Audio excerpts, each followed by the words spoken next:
I grew up with a mother who is a serial innovator and entrepreneur. And I remember one specific Friday morning because I woke up in panic, realizing that I had missed the school bus. I asked my mother why she hadn't woken me up. And to that she replied, "No need to worry. I have called the school to inform them that you will be home today." She had a new business idea, and she needed my help. She had read about an artist who used clay from nature. And when the clay was fired, it transformed into other colors. And her idea was that we would go to our summer cottage, dig up some clay, that we would handle and create pearls. And then the pearls would be fired, and we would use them in jewelry that we would sell. Part of me panicked because, of course, I was missing out on school. But another part of me also felt quite thrilled because this was our kind of adventure. And I remember there were a light diesel when we arrived to the summer cottage, so we needed to put on our rubber boots. And then we headed to a creek close by. And it took more effort than we expected, but after a while, we had a bucket of clay. And I remember we talked about the experiment, and I envisioned how the pearls would turn into all kinds of colors, blue, yellow, green, purple. And my mother said, "Well, this is just the beginning of something even greater." But to be honest, I also was a bit skeptical. I tend to be, but I keep an open mind to see where the exploration might go.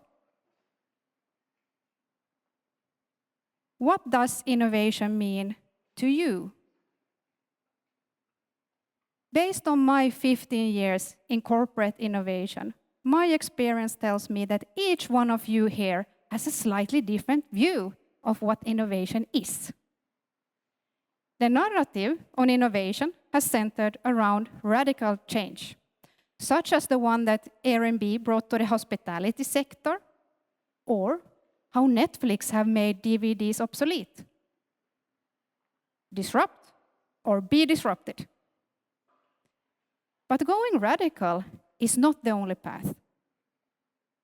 Yes, we have been chasing moonshots, but I have learned that the greatest value lies in small steps to innovation.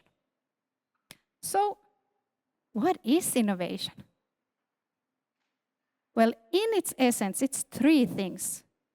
It's something novel, something new. It's something that's completed, and it's something that brings added value. It need not to be completely new to the world. It can be to use a new technology like AI to process huge data sets that we as humans might miss. Or it can be a new strategy, such as moving away from solo R&D towards working in an ecosystem with startups and research institutes. Or it can be a new material, like the clay from the cottage creek. I actually see innovation quite often confused with creativity. And creativity, of course, is important because it helps to generate the ideas that might be turned into real value. And actually, there are great tools you can use if there is a shortage of supply when it comes to ideas. And I want to share the best tool I know. It's the brainwriting technique. And where you ask people, team members, to write down their ideas instead of calling them out. Because this helps to reduce the group thinking. And it also helps to foster equal participation. You only need paper, pens, and a group of people. and it's a really easy 7-step approach. Start with listing down the theme that need ideas, and then you ask each one to list down 2 ideas on a blank paper.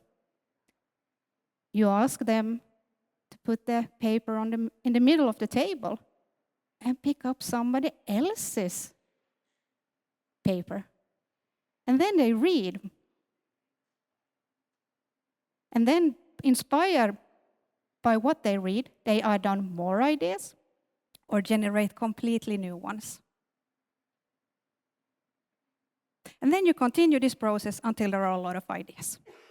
And you either put the idea papers on the floor or on the wall, and then you discuss the ideas. You might want to merge some ideas,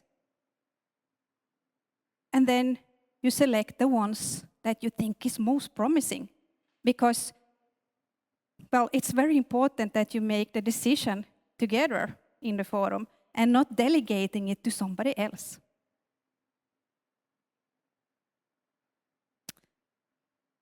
Studies have actually shown that companies that promote a culture of innovation is 3.5 times more likely to outperform its peers. And during a 3-year period, we processed 2,200 ideas. The ideas had come through our idea handling tool, and they range from small incremental ideas to completely new business concepts. And for me, the greatest learning was human. People want feedback, and they want a chance to discuss their ideas. And it's not necessarily one killer idea that brings the greatest novelty, but rather several ideas that are iterated, merged, and grouped.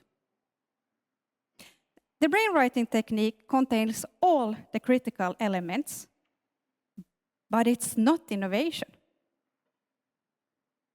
because the ideas, they are not completed.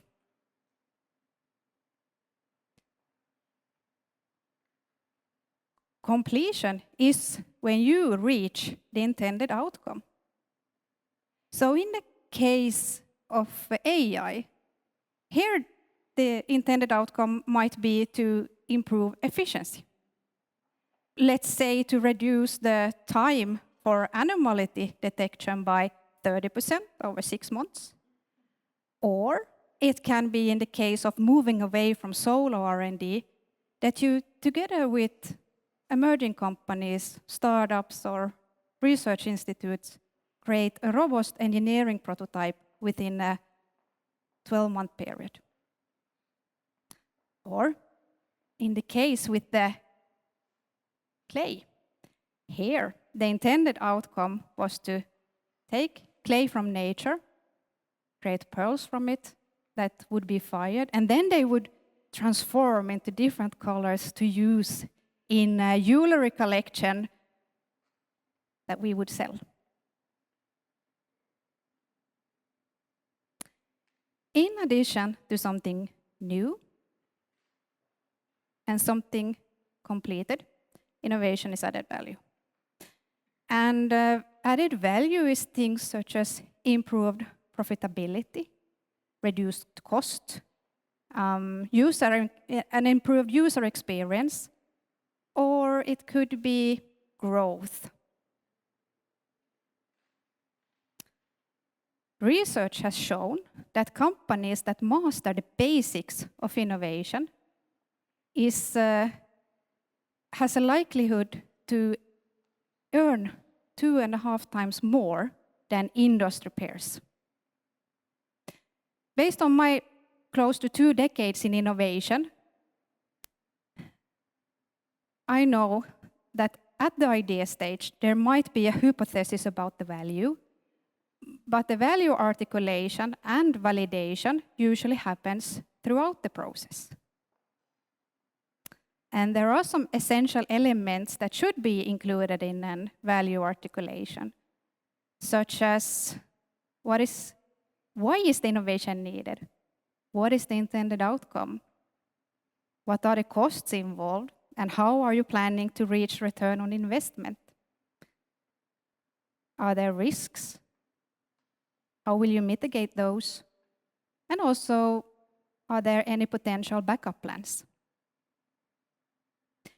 And there are great techniques you can use, such as customer interviews or prototypes, to build evidence between each small step. But let's go back to the summer cottage. There we spent the next day creating pearls. So we implemented the idea of creating pearls, and now it was time to see if we would reach the intended outcome. Let me tell you, we were quite excited when we had the tin with the pearls. And slowly, we looked inside. To our disappointment, inside it was gray pearls. The vision for a handmade jewelry collection started to fade. We didn't dwell on that too long. And in retrospect, it's actually sparked a good idea. Now there were a lot of clay pearls. And my mother thought that, how about creating dolls inspired by John Bauer's trolls? So she put together a workstation at our kitchen table. She took scrap fabric and created some bodies. She sketched out some faces, and she used the pearls to create necklaces to give each troll a unique look. To be honest, they looked quite rough. But they had charm. And they created interest, and she sold them. And people started to ask, hey, could you create other dolls with other expressions and looks? And she did. And she created value for her customers and for herself. And I, in my rubber boots, I learned that innovation is something new that's completed, that brings added value. And it's actually in the small steps that the greatest value lies, and it makes innovation actionable for anyone. The pearls, they never turned colorful, but the dolls, they did. And I encourage each one of you here today, think of your own gray clay. What is your next small step?